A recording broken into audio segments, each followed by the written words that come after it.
Good morning, Melissa. I've got Melissa here from Mindset Psychology, and we're going to talk about all things high performance and mindfulness this morning. Okay, and we're just going to see where this conversation takes us. How have you been today, Melissa? Better than I have been. Thank you for having me back. It was good fun last night. It was, and mindfulness has become this little bit of a buzzword over the last 5 or 10 years, and it's been great because it's improved the way we talk to people about getting on with it. So we used to just say, "Suck it up, get on with it," and in my eyes, that was kind of like an old school way of saying, "Be mindful." Suck it up. It's time to move on and get it happening. But it's not necessarily the most helpful way to put it across to someone. So what is mindfulness, and realistically, how does it help us first, and then how do we achieve it? Sure. So just to kind of give a quick definition of what mindfulness is. So it's two things. It's a skill on being able to manage where is your attention. Is your attention on what's happening in the here and now, or is it up in your headspace about what you think about what's happening? So we've been kind of chatting for about 10 minutes all up, and has your attention been on our conversation or thinking about what you're going to say next and responding in your mind to what I've said? So your attention can be in many different places, and as much as possible. And when we're looking at high performance, we want your attention to be on the task itself. So the first part of mindfulness is a skill. Where is your attention? Is it up in your headspace, or is it out in the here and now? The other side of mindfulness is an attitude, and it's about accepting discomfort. So it's about being okay with feeling bad. And when we're looking at it from a sports perspective, it's being okay with feeling like you've failed, or you've made a mistake, or you've messed something up. Because we've all grown up in a society that says, don't feel your feelings. So that message, get over it, get on with it, harden up, has taught us all how to suppress how we feel, which is only a delay strategy.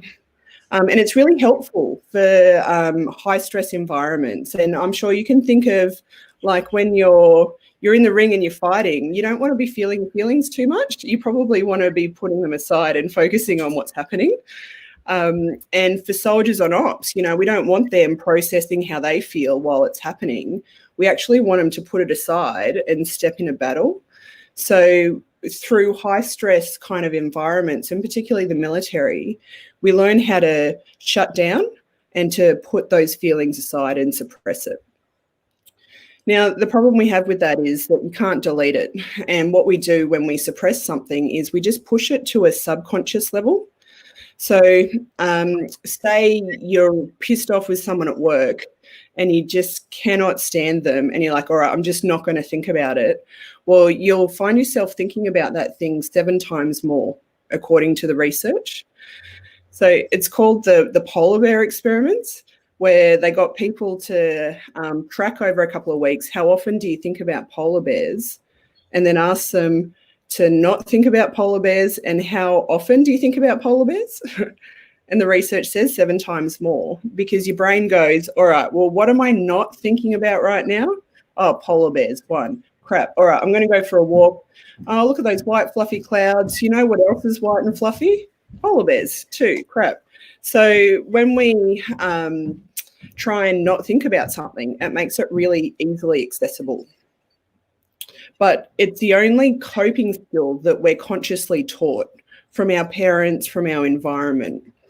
And so when we're thinking about the attitude of mindfulness, about accepting feeling bad, it's quite a different way to approach feeling sad, anxious, nervous, stressed, because what we're saying is it's okay to feel bad, like it's not bad to feel bad.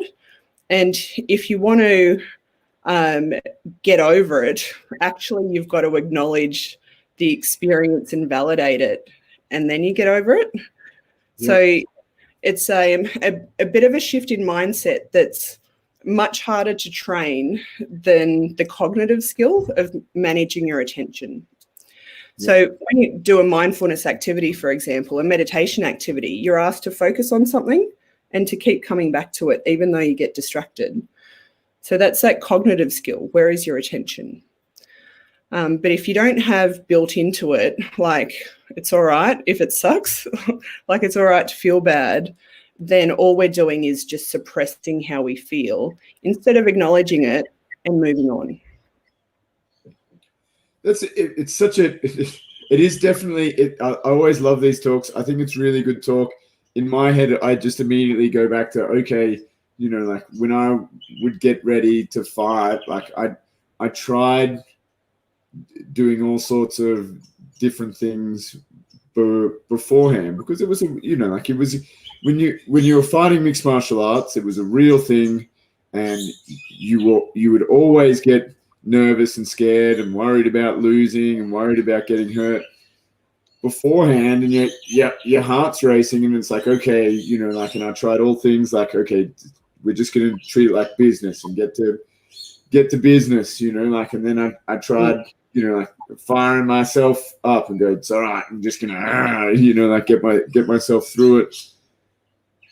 That way the business attitude was ignoring it a little bit.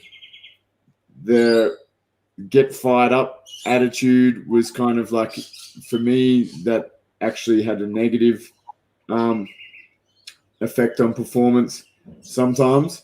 And my favorite version that I ended up using more and more, because it helped me enjoy was turning the nerves into excitement. Go, okay, it's okay to be nervous, but that's part of being excited about something.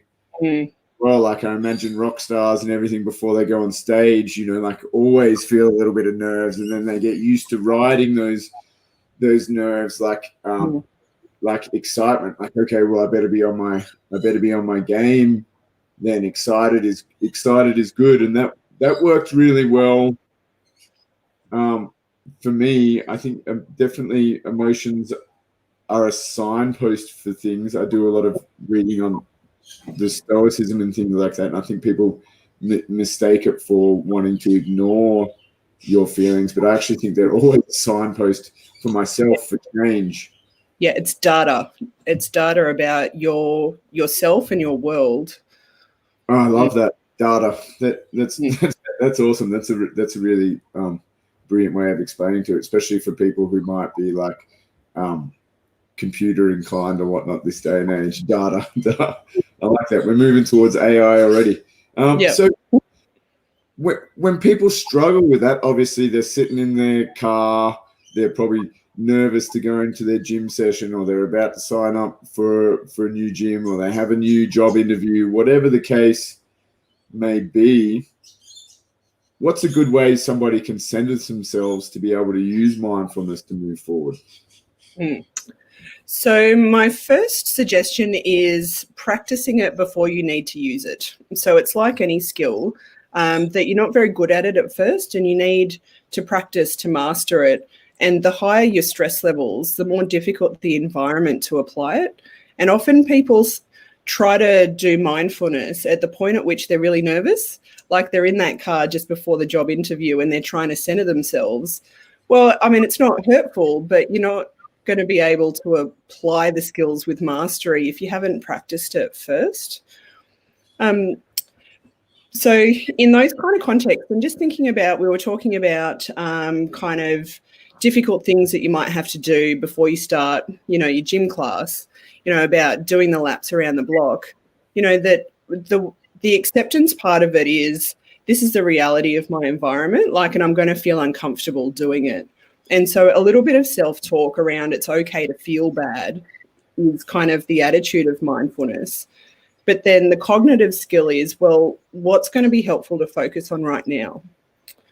And when we think about performance, we can think about task-focused information and self-focused information. So when we do our best on a task, we focus on task-relevant information. And cognitive science reckons, it's another 7, but reckons you can pay attention to 7 pieces of information at once, plus or minus 2. So I play netball, I think about it on the netty field, that for me to play my best performance, I'm automatically receiving data about where my opposition is, the speed of play, where my other players are, the way the ball's coming in. There's all of these bits of information about the task that if I pay attention to that, I'm going to perform better. But if my mind is thinking, oh, I just screwed that up, we just lost that point because of me, oh, I've got family on the sideline, they must think I'm such an idiot. If we're self-focused in our thoughts, well, it takes our attention away from the task. And so we can't perform with this automatic flow of information in. So high performance is almost mindless, that it's effortless receiving of the data. And when we're looking at kind of you're anxious about your job interview, you're sitting in the car, you might go like, of course you feel nervous. Maybe it's even excitement because you're 100% right. They feel identical in the body. But what's helpful to focus on? All right, so I can stand up straight. I can look people in the eye. I can project my tone of voice. I can focus on aspects of the task that I can do, and that's going to help me to perform. You know what? And in martial arts, it's been called empty mind, kind of thing. It definitely has been a philosophy that people talk about, but not many people understand. Without dealing with like super high stress situations, it's difficult. And I remember actually reading a bunch of those books and like, empty mind, what is this stuff talking about? And then I fought in Singapore once, and I gave up my job for 5 weeks. So, like I was like $5,000 in the hole for income, and, like lived overseas away from my family and my kids. And then during the camp, it was meant to be the best camp ever. I got pink eye. No one would touch me for like a week before the fight. It was terrible. I had one blurry eye. It was that bad. And I was on IV antibiotics during the day, and then I would go book a private for pads in the morning and nighttime. So I kept training and running, and when I did pads, I couldn't see out of one of my eyes.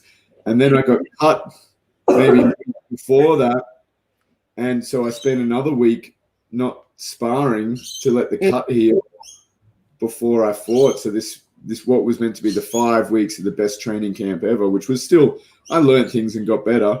But during the fight, I then had no corner. So this corner had only known me for 5 weeks as well. And I just started thinking about the fact that I hadn't like wrestled anyone for a week. And then the week before that, I hadn't sparred. And then they came up to me with a game plan that was like not driven towards my personality. And they did this like the night of the fight. My corner was giving me this new game plan that I hadn't heard anything about the night of the fight.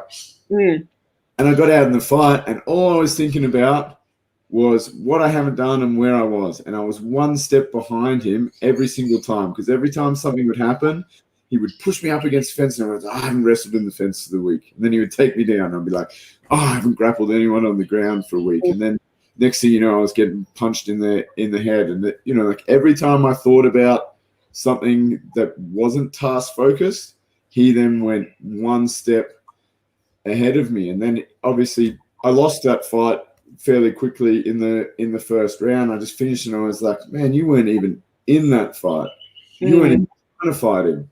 You were too busy playing the freaking victim the whole time instead of focusing on the job at hand. And you don't really learn that until it happens and have that self-assessment afterwards and go, man, you weren't even in that fight. And that stuff is real. And the only way it never ever happened to me really again after that. I was like, no matter what, I'm always going to be in the fight, concentrating, trying to concentrate on the problem rather than what's actually happening. Whether you're losing or not, there's no point feeling sorry for yourself in the middle of the battle. No.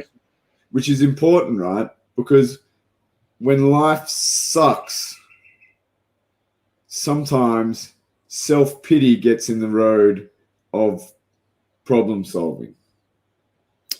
Absolutely. Yeah. So from the acceptance perspective, we need to acknowledge it, but we don't want to sit in it excessively. So I see that with my clients who do wallow, and from those who've been injured at work, it's a really common problem because usually something's happened to them that's not their fault, but they can't let go of that. It's not their fault, but it's now their problem. And so I had a client for 3 years, and every fortnight we'd have this discussion where he'd go, it shouldn't have happened. And I'm like, yeah, but it has happened. And now we've got to deal with the fallout of it. And he's like, but it wasn't my fault. No, it wasn't your fault, but it's now your problem to deal with. Let's figure out what to do about it. And it was this broken record that I couldn't get him across the line, you know. So it's really disabling for people to sit in that self-pity. However, we do have a lot of societal messaging that says get over it, but it doesn't teach us how to get over it. So people don't have skills in how to notice what they're thinking, like validate how they're feeling, but choose to let go of those thoughts and feelings and focus on what's helpful right now. And that's what mindfulness is in a nutshell. It's that self-awareness, it's self-compassion, but it's also willing to be uncomfortable in the service of your values. So you could have quit after that fight, but you didn't. Why was that? Well, you know, for me, it was always unfinished business. So, you know, like even when I started fighting, it was only, it was like, I don't know, it was a driving thing, which is one of the reasons I joined the military was I wanted to be different. I wanted to be a warrior, and I wanted to overcome any kind of feelings of like being a victim for anyone and stand up for other people. And the military was a way to be a warrior and have a sense of service at the same time. So again, when I was fighting and I lost that, you know, like I thought I lost that. I knew, you know, not for a single second did I think the other guy had won. You know, like I was like, I lost that. He didn't. I lost that. I can't stop now because I need to prove to myself that I can have a clear mind and that I can win the next one. Yep. You know, and it was interesting. I remember the next one I had actually I was super nervous about because I was fighting this kid that had 2 great Brazilian Jiu-Jitsu black belt coaches, and he was 6-0 at the time.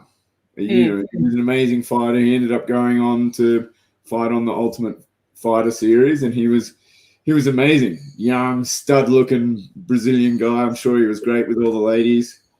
You know, and I was like, you know, I need to prove to myself that I can beat these guys, and I need to prove to myself that I can have a clear mind. And that fight, I was so focused on the task and everything at hand that nothing went wrong, even when it went wrong. You know, I was still able to focus on the technique, and I knew what the game plan was, and everything was prepared very early and clearly in my mind. And someone said to me, you know, like after the fight, it's like, oh man, you were there, you were in the. You could tell you had a clear mind that fight. And I remember before the fight, any kind of like nervousness that I had, I was almost like screaming out. I was like, we're good. We're on top. I remember it quite clearly because I was like vocalizing that energy out. And I beat that guy very convincingly early on, like I was beaten, and it was the perfect juxtaposition of like, you know, clear mind and a mind that was worried before the fight. I wasn't even worried about that one, you know, like, and he was 6-0, and all I was concerned on was myself and what I needed to do, you know. And I think, you know, I mean, that's been an important thing for me in the last 10 years was taking responsibility for everything, and that's kind of what stops me from giving up, you know. because you've got good reasons to feel uncomfortable, right? Like wanting to be a warrior, the acts of service, wanting to be competitive, wanting to be unique. There's lots of good reasons that motivate you to put yourself in situations where you are going to feel uncomfortable. So, like, you've got this huge willingness for discomfort. And I think that that's a really good example of kind of the attitude of mindfulness about I'm willing to feel bad in the service of my values. And it's something that, just to get on my soapbox a little bit, we're seeing generational differences around this. So through kind of the 80s, there was this movement, the self-esteem movement in psychology, that suggested that we shouldn't rank children against each other. Maybe they'll feel better about themselves if we reward them for participating and reward their effort rather than rewarding the outcome. And so we saw a shift in schooling to participation awards, kids' footies not scored until a certain age. So unfortunately, what kids lost was this experience in suffering in age-appropriate ways. And just for a moment there, that's not the kid's fault either. That's a parenting thing. So that thing that you said about willing to suffer for your values, be willing to make your kids suffer for the values that you want them to have as adults. Yeah. Because that's a real important thing for me as a parent, especially when, like maybe my kids aren't doing something that I feel like, why aren't you working hard now? Why aren't you self-motivating? You know what? If you're not self-motivating, I'm going to show you what it's like to be motivated, like externally until you show the self-motivation required. Yeah. I mean, I say to Josh, who's 12 now, not wanting to do it is not a good enough reason to not do it. Sorry, off you go. I'm a bit of a ruthless stepmom in that respect. But I mean, I'm sure you've seen that Simon Sinek video about kind of Gen Z and it's not their fault, that they're coming into the workplace without skills in coping with feeling bad, and it's not their fault. Like, it's our generation and the generations before us that have created these environments that are too kind, very well-meaning intention, but if you don't have experience in coping with feeling bad, well, how do you develop skills in coping? Like, there's no resilience without the opportunity to be resilient. And a big part of it is just that willingness to be uncomfortable. And I think if people want to kind of grow with their performance, a big part of it is choosing to be uncomfortable, not just physically. And a lot of blokes and a lot of fighters, I think, are super willing to be uncomfortable physically. But what about mentally and emotionally?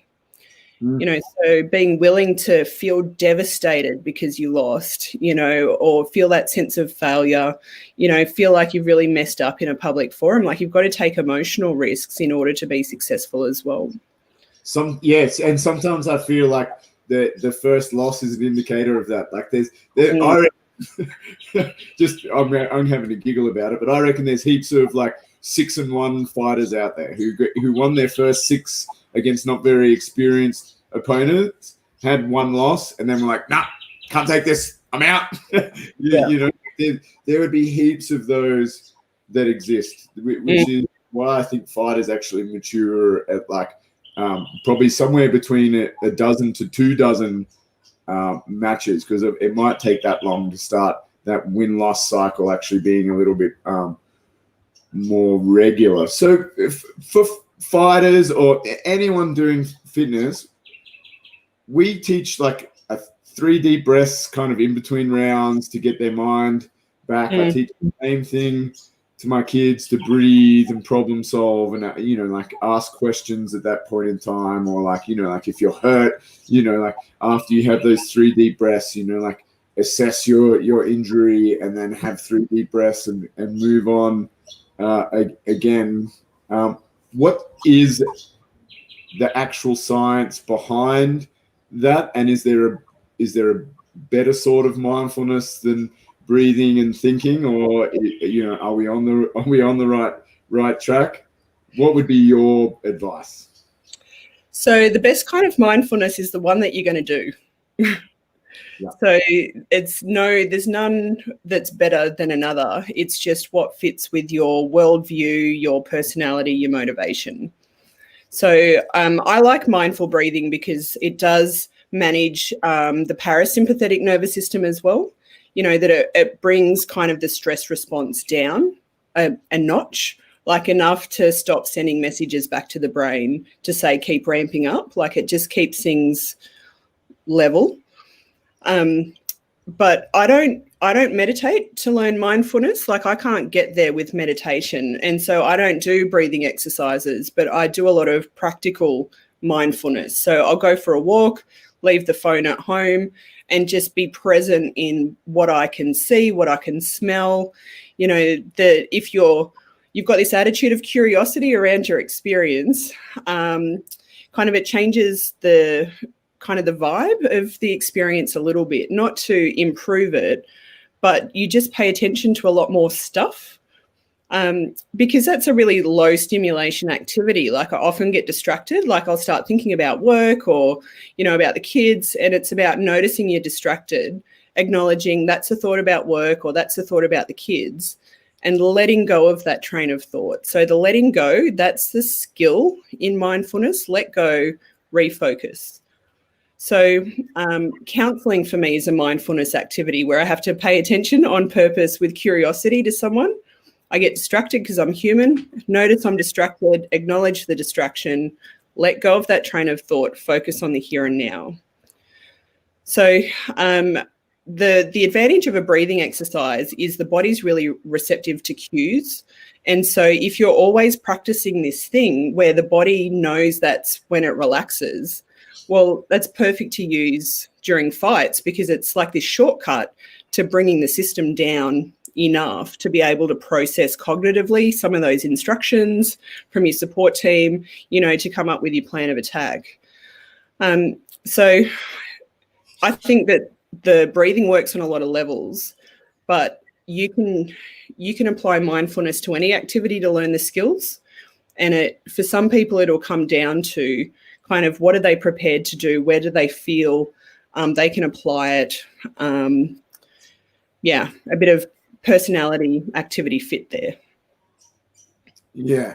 Look, I find that I definitely know that, like in competition setting, breathing works for me. But I mean, we're all addicted to our phones now. And, I try and be a content creator and inspire and all these things on my phone. And if something takes me, I'm like, I jump on that thing. But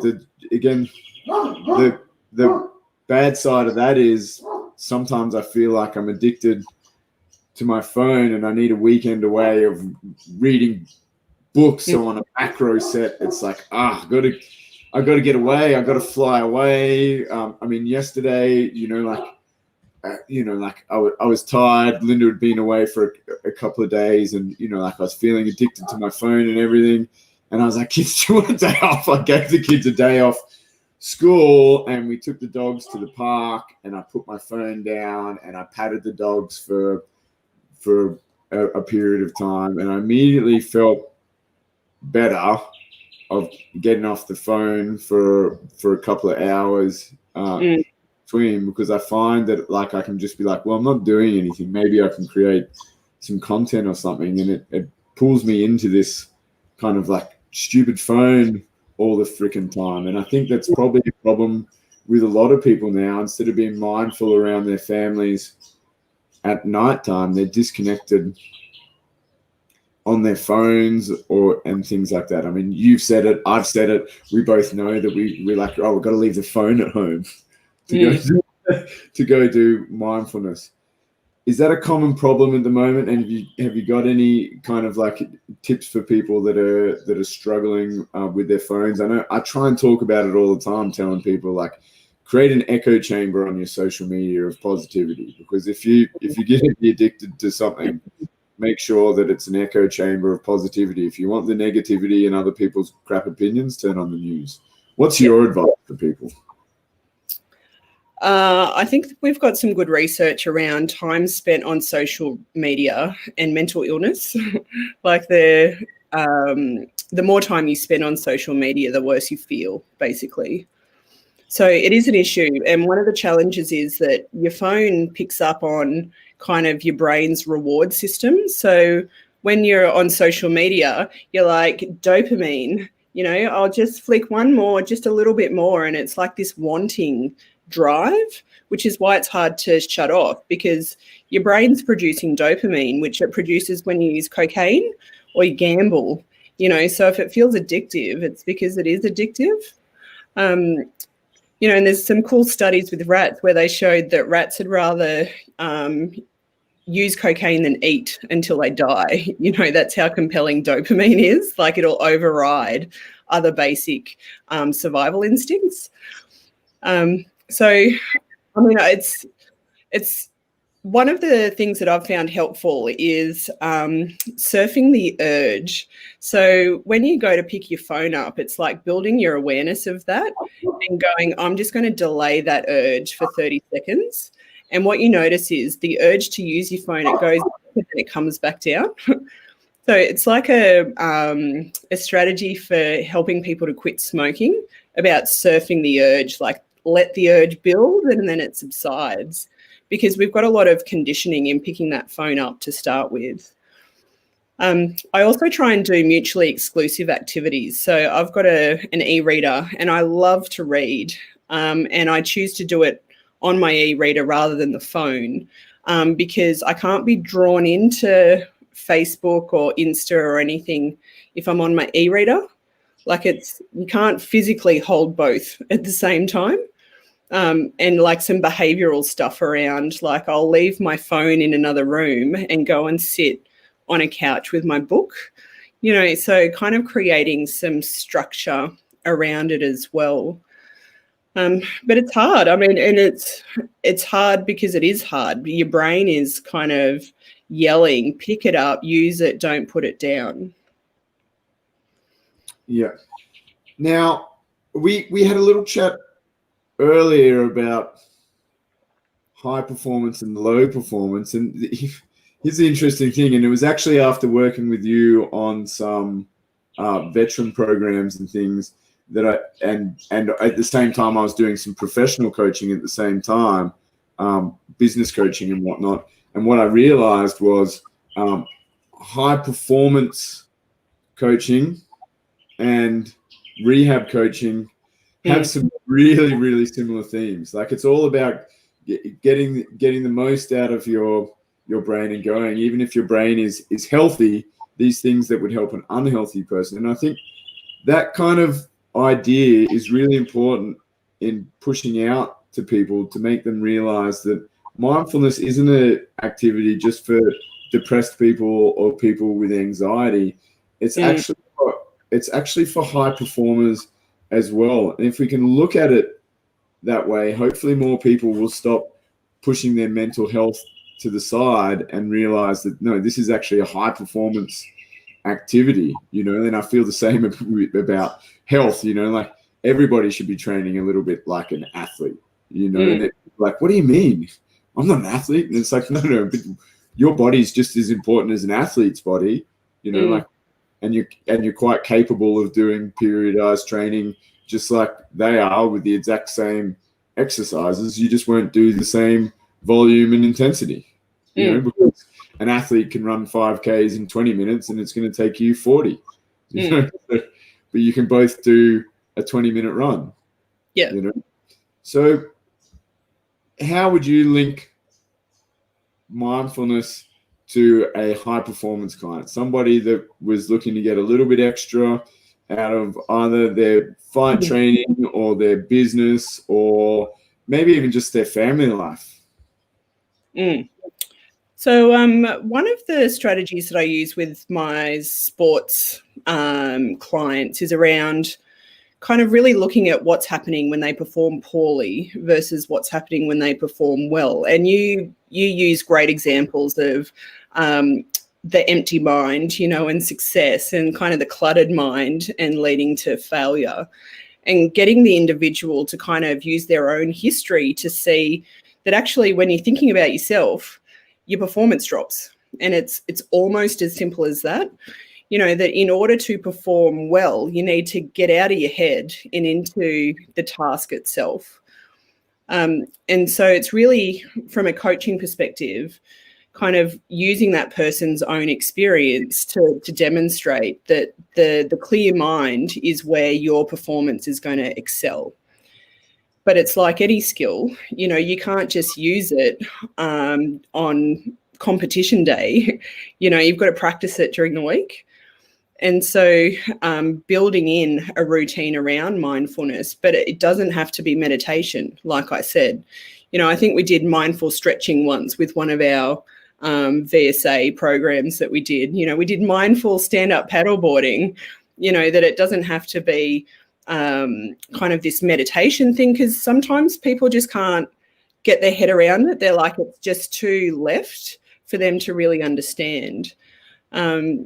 But it's just that cognitive skill of being able to switch your attention is going to help you to use those 7, pieces of information plus or minus 2 to focus on the task itself rather than how you feel about your performance.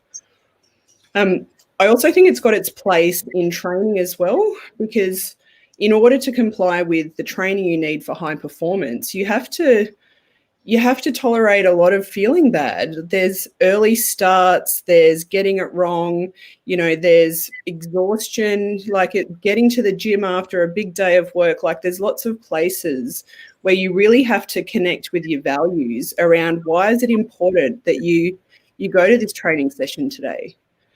If it was all the fun of the competition, it would be easy, but there's the slog of the training program. And so I think what we haven't spoken about too much, but is really important, is being really clear on your values around what's important to you about succeeding in order to suffer with training. Yeah, and you know what? The values are super important. I had it the last 2 nights. I've had chats with the team about we do these 45-minute striking classes, and I've said to them, it's an adult warm-up at the beginning of class where you run a couple of laps, and I had to suffer kind of like telling people, and they may not like it, and they may want to cancel their memberships, that's not something that we do here. That's not our culture. That's not our values. We don't shirk warm-ups here. It's not what we do. It's not cool to be lazy, and it's not cool to not want to do what you need to be able to focus on class. And if you can't run 3 laps without getting tired, it's going to be difficult for you to learn the kickboxing skills because you're so unfit. If you can't run a 2.4 kilometer before training and you want to fight one day, then you're not fit enough. If you can't, that's the standard for now at an entry level, So I really think that values are super important, and processes as well, right? Like you keep saying, you got to focus on the task. So you need to know why you're going to do it, and you also got to believe in the process. Because mindfulness is layered too, right? Especially in skill development. You can't be mindful of what your hands are doing if you haven't practiced first being mindful of what your feet are doing. So that becomes an automatic response. And I suppose the same with your thoughts.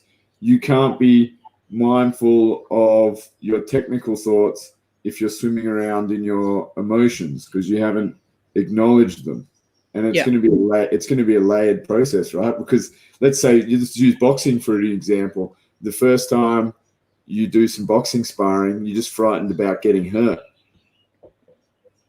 So my advice to people is live in that fear. It's okay. Have a really good guard and just be mindful of your guard and just learn to survive to begin with. Because then once you learn to survive, now you can be mindful of the punches coming at you and the defenses required to do it because you're no longer afraid.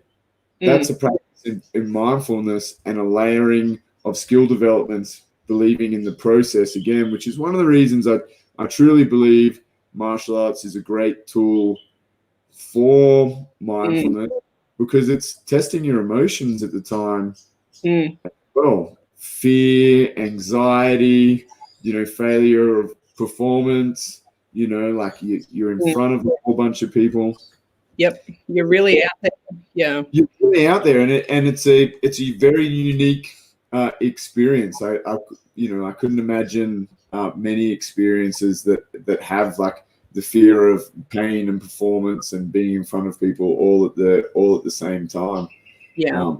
It's really, really useful. And, like just a shout out to all the veterans out there, like if you want to keep calling yourself a warrior post-service, go do warrior shit, and you'll feel less bad about yourself because you're doing warrior shit. If you're sitting at home drinking and playing a victim, you're no longer a warrior, which is why you hate yourself. Get out there and do it. That's a really big message for people. Stop being a fucking complainer. No one liked them when we're in the army. No one will like them when you're out of the army either. Stop it. So a little tip for the people struggling with the run before class. This idea of acceptance is about accepting my reality for what it is, instead of saying I don't like it or I don't want it to be like that. So I can imagine kind of people who don't want to do the run are going, oh, I don't want to do it. I'm not going to keep up. Like, I'm going to be puffed, I'm not going to be able to keep up with the class after. Like, all of those self-focused thoughts, are slowing the feet down, and they're contributing to quitting. And so if a person can just accept the run's going to happen, like whether I like it or not, it's going to feel uncomfortable whether I like it or not. It kind of helps you to just go, I'm just going to do it because then it's going to be done, instead of getting all caught up in I don't like having to do it. So if I could teach anything to my clients right off the bat, it would be this idea of radical acceptance, about accepting your circumstances for what it is, not what it should be, not what you want it to be, not what it's not, but just it is what it is, because it's such a powerful kind of way to just get on with it, because we get so caught up with it shouldn't be like this, or I don't want it to be like this. And we call that resistance, like you're resisting feeling bad, but it's just bad. You don't have to like the run. I hate running, but if I focus on not wanting to do it, then I'm going to be shit at it, and I'm not going to keep up, and I'm going to cut corners where I can. So radical acceptance, like just radically accepting your circumstances for what they are, not what you want them to be or think they should be. And I think that that's a really important step in just getting on with it. Yeah, and I love that too, So, that's a big shout out to all my students. Okay, at 43 minutes, you need to watch this and you need to radically accept that I'm going to punish you anyway. And it's the best thing for you, because, like if people can radically accept that all I want is the best for you, and that's the best thing for you right now. It's the heart that makes it great, right? It is the part that makes it great, last night, I was like, this is the second day in a row. Why am I saying that? Hands up if you came here to not be lazy today. All the hands went up. And I was like, well, all of you should have been here doing the run. Why am I only scoring like 60% of you doing the run? Let's make that happen and be a better team together, Yeah. So it's definitely, I'm learning every day kind of how to be a better coach. So thanks for coming on today. I really love that. We've gone through a heap of information, mindfulness, radical acceptance, high performance, low performance. I'd really love to make this a regular spot with you if we could, Mel. I appreciate your time. It's been super fun. I can't wait to go back and watch this again, because I've already snuck a couple of little notes in for myself as well. Is there anything that you would like to get out in the world before we finish today? I just in a nutshell, kind of accepting the situation for what it is and then focusing on the task at hand. You know, if we can get our attention on those two things, I think that helps us to get on with it regardless of what challenges we're facing. Magic. Thanks for all the work you do, Mel, with all your clients, and thanks for coming on Thank here. you. It's never wasted time. Thank you so much. Thanks for having me.